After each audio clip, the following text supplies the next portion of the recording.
بسم اللہ الرحمن الرحیم۔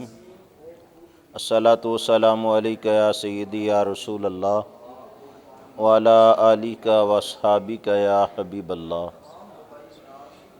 عزیز طلباء، اہدنا الصراط المستقیم کے حوالہ سے بیزاوی میں ہم نے ابتدائیہ پڑھا اور قاضی ناصر الدین بیزاوی علیہ الرحمہ نے اسے معونت مطلوبہ کا بیان قرار دیا ہے کہ جب بندہ کہتا ہے کہ ہم اے اللہ تیری عبادت کرتے ہیں اور تجھ سے مدد طلب کرتے ہیں،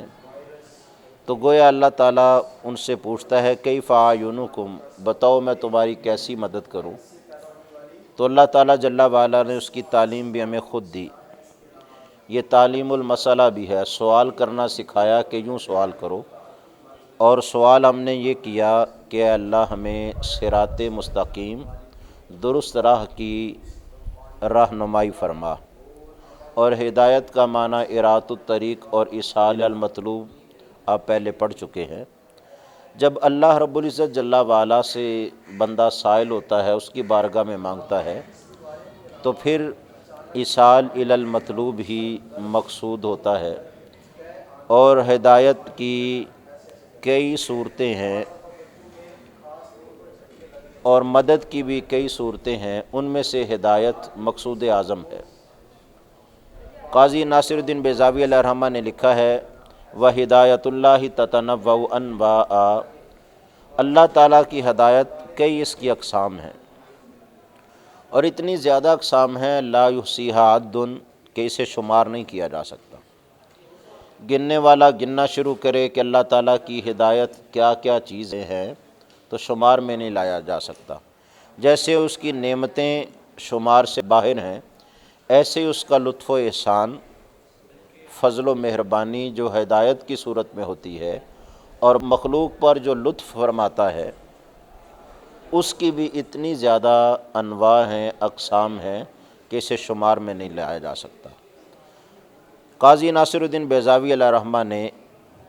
چند اجناس کا تذکرہ کیا ہے کہ اقسام کو تو تعداد میں، شمار میں، گنتی میں نہیں لایا جا سکتا، لیکن چند اجناس ہیں، اور پھر جنس خود کلی ہوتی ہے اور وہ کثیرین پر بولی جاتی ہے۔ تو کہا وَلَكِنَّهَا تُنْحَصَرُ فِي أَجْنَاسٍ مُتَرَتَّبَةٍ، ترتیب وار چند اجناس میں اللہ تعالیٰ کی ہدایت کا انحصار کیا ہے اور اس کا گھیراؤ کیا ہے۔ انہوں نے بتایا یہ چیزیں ہیں، اور پھر لطف و احسان اور مہربانی جو خالق کی خلق پر اور مخلوق پر ہوتی ہے، جو ہدایت کہلواتی ہے، وہ ان اجناس میں بالترتیب ہیں۔ پہلی جنس، الاول، پہلی جنس، افادۃ القوی التی بہا یتمکن المرء من الاہتداء الی مصالحہ، فائدہ پہنچانا ہے ان قوا کا، اعضاء کا، انسان جن اعضاء کے ساتھ اپنے مصالح کی طرف اور نتائج کی طرف رہنمائی حاصل کرتا ہے۔ اس کی مثالیں انہوں نے دیں کالقوۃ العقلیہ، جیسے قوت عقلی۔ اب عقل کے ساتھ انسان جو کچھ سیکھتا ہے وہ اس پہلی جنس میں سے ہوگا، اس سے معرفت الہی، رسولوں کی معرفت، کتب کی معرفت، آخرت کا عقیدہ، یا ایسے ہی آفاق عالم میں انسان جب غور و فکر اور تدبر کرتا ہے تو اللہ تعالیٰ کی قدرت کی ظاہر و باہر نشانیاں اس پر کھلی ہوئی ہوتی ہیں۔ اور رب العزت خود فرماتا ہے سَنُرِيهِمْ آیَاتِنَا فِي الْآفَاقِ، آفاق عالم میں ہم انہیں اپنی نشانیاں دکھاتے ہیں، وَفِي أَنفُسِهِمْ، اور خود ان کے اندر بھی۔ تو انسان عقل کے ساتھ جس چیز کی طرف رہنمائی حاصل کرتا ہے وہ ان اجناس میں سے پہلی جنس ہے جو خالق کے خلق پر لطف و احسان یعنی ہدایت پر دلالت کرتی ہے۔ ایسے والحواس الباطناتی، انسان کے باطنی حواس، والمشاعر ظاہراتی، اور مشاعرہ ظاہری حواس خمسہ، جن کے ساتھ انسان کسی چیز کو دیکھتا ہے، مس کرتا ہے، کسی چیز کا احساس کرتا ہے، کسی چیز کو سنتا ہے، تکلم کرتا ہے، تو حواس ظاہرہ اور حواس باطنہ اور عقل حاصل ہوتی ہیں، وہ سب کی سب ہدایت کی اس جنس اور قسم میں سے ہے۔ اب اس کے تحت جتنی بھی چیزیں آئیں گی وہ اسی جنس میں شمار ہوں گی۔ وثانی، اور دوسری جنس، نصب الدلائل الفارقۃ بین الحق والباطل، ایسے دلائل کو قائم کرنا جو حق و باطل کے درمیان فرق کریں، والصلاح والفساد، اور خرابی اور درستگی کو الگ الگ کر دیں، جو فارق ہوں حق و باطل کے درمیان، اچھائی اور برائی کے درمیان تمیز دینے والے ہوں، ممیز ہوں، جو بندے کی رہنمائی کر سکیں، اسے بتائیں کہ خرابی کیا ہے اور درستگی کیا ہے۔ وہ دلائل جو ہیں جب کسی کو میسر ہو جائیں اور ان دلائل سے وہ فائدہ اٹھائے تو گویا وہ اللہ کی اس ہدایت سے فائدہ حاصل کر رہا ہے جو دوسری جنس میں سے ہیں۔ وَإِلَيْهِ أَشَارَ، اور اللہ تعالیٰ جل وعلا نے اسی کی طرف رہنمائی فرمائی ہے اپنے اس فرمان میں، وَهَدَيْنَاهُ النَّجْدَيْنِ، اور ہم نے انسان کے لیے دونوں راہیں جو ہیں وہ کھول دی ہے، خیر کا راستہ بھی، شر کا راستہ بھی، اچھائی کا راستہ بھی، برائی کا راستہ بھی۔ اسے نظر آتا ہوتا ہے یہ خیر ہے، یہ شر ہے، یہ راستہ رحمان کی طرف لے جا رہا ہے، یہ شیطان کی طرف لے جا رہا ہے، اور اپنی مرضی سے وہ اپنے اختیار سے پھر چاہے تو اچھائی کو اپنائے یا برائی کی دلدل میں پھنس جائے۔ تو اللہ رب العزت جل وعلا نے دلائل قائم کر رکھے ہیں، آفاق عالم میں کھلی نشانیاں ہیں، حق و باطل واضح ہے، حلال و حرام بھی واضح ہے، چند چیزیں شبہات والی ہوتی ہیں، ورنہ یہ چیزیں لوگوں کے سامنے کھلی ہوئی ہوتی ہیں، اور ان کا دل اس پہ فتویٰ دے رہا ہوتا ہے کہ یہ ٹھیک ہے یا یہ غلط ہے۔ وقال، اور اللہ رب العزت جل وعلا نے اسی سے فرمایا، فہدیناہم، یعنی ہم نے انہیں راستہ دکھایا، ارات الطریق کے معنی میں ہے، ہم نے ان پر راستہ کھولا۔ یہ نہیں کہ انہیں پتہ نہیں تھا خیر کیا ہے، شر کیا ہے، یہ نہیں کہ اچھائی اور برائی کے درمیان وہ تمیز کرنے کے قابل نہیں تھے۔ فہدیناہم، ہم نے ان پر راہیں واضح کی، انہیں دکھایا، سب کچھ دکھایا، لیکن وہ بدبخت ایسے تھے، فاستحبوا العمی علی الہدی، انہوں نے اندھے پن کو بینائی پر پسند کیا، انہوں نے شر کو خیر کی نسبت اپنے لیے منتخب کیا، انہیں محبت پیدا ہو گئی تھی برائی سے، اور وہ محبت انہیں یہاں تک لے آئی کہ انہوں نے دنیا میں بھی اپنے لیے عذاب کو خریداری کر لی، اور آخرت کا عذاب تو اس سے بھی بڑا ہے۔ والثالث، اور تیسری جنس، الہدایۃ بارسال الرسل وانزال الکتب، رسولوں کو بھیج کے اللہ نے جو ہدایت دی ہے۔ یاد رکھیے اللہ تعالیٰ نے آفاق عالم میں اپنی کھلی نشانیاں اتنی بکھیر رکھی ہیں کہ اگر وہ انسان کو اس چیز کا پابند اور مکلف کرتا کہ وہ اپنی قوت عقلیہ کے ساتھ ہی صحیح راہ کو منتخب کر کے اس کی توحید تک پہنچتا تو یہ ایسا کیا جا سکتا تھا، لیکن اس نے انسانوں کے لیے آسانی پیدا فرمائی، پہلے تو انہیں عقل دی، پھر آفاق عالم میں نشانیاں بکھیریں، پھر رسولوں کو مبعوث فرمایا، پھر رسولوں کے ساتھ کتابیں دی، گویا ہدایت کا ایک پورا چین جو ہے وہ بنایا اور ایک پورا نظام وضع کیا ہدایت کا۔ اب بھی کوئی انسان بہک جائے، یعنی رسولوں کی تشریف آوری کے بعد، ان کے پیغام دینے کے بعد اور کتابوں کے اترنے کے بعد، ہر بات کے کھلا ہوا سامنے پڑے ہونے کے باوجود اب بھی کوئی اپنے آپ کو برائی کی طرف لے جاتا ہے تو گویا وہ اپنے آپ کو خود دوزخ کا ایندھن بنا رہا ہے، ورنہ ارسال رسول سے اور انزال کتب سے اللہ تعالیٰ نے ہدایت کو سب سے زیادہ واضح کیا ہے۔ وَجَعَلْنَاهُمْ أَئِمَّةً يَهْدُونَ بِأَمْرِنَا، اور ہم نے رسولوں کو ایسے امام بنایا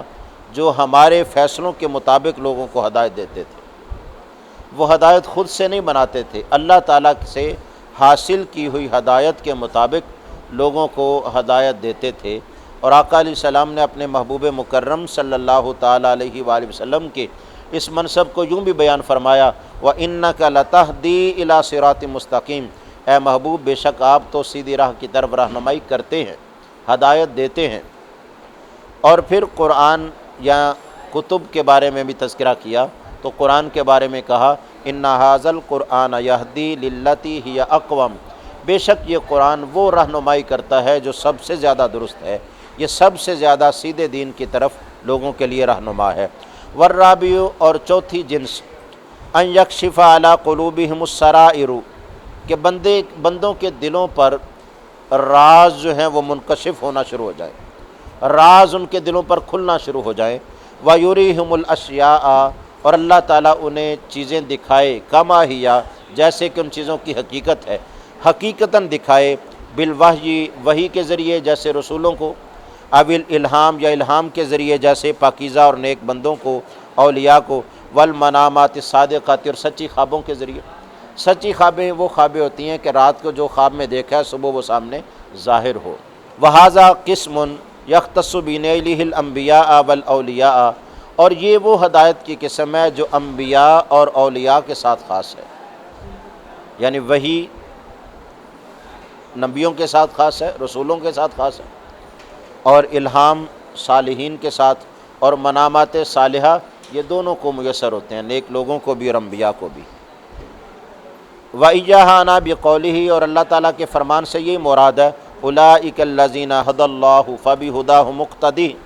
یہی وہ لوگ ہیں انبیاء اور رسول جنہیں اللہ نے ہدایت دی ہے، بس تم انہی کی ہدایت کی اقتداء کرو، متبع ہو جاؤ، پیروکار بن جاؤ۔ تمہاری خود سے بنائی ہوئی ہدایت سمجھو کہ یہ ہدایت ہے، یہ رہنمائی ہے، وہ کچھ نہیں، اصل رہنمائی اور ہدایت وہی ہے جو نبیوں اور رسولوں کے ذریعے سے ہے۔ وقولہ، اور اللہ تعالیٰ کا یہ فرمان اولیاء اور صلحاء کے بارے میں، والذین جاہدوا فینا لنہدینہم سبلنا، اور وہ جو ہمارے معاملے میں جہد اور کوشش کرتے ہیں ہم ان کے لیے اپنے راستے کھول دیتے ہیں، واضح کر دیتے ہیں۔ اب سوال یہ ہے کہ یہاں مراد کون سی ہدایت ہے؟ ایک بندہ پہلے ہی ہدایت یافتہ ہے،